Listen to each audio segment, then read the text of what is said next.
already covered 40 kilometers of his pack's territory.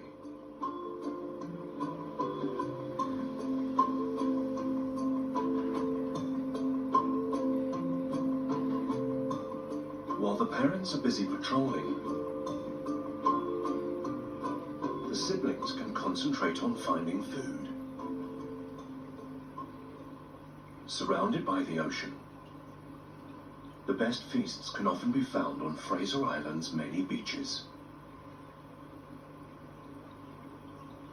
Layla is picking through the remains of a washed-up dolphin carcass.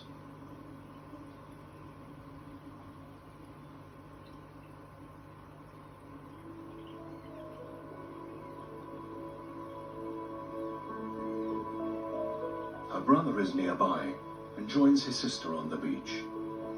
For now, the two are at ease in each other's company, but this will not always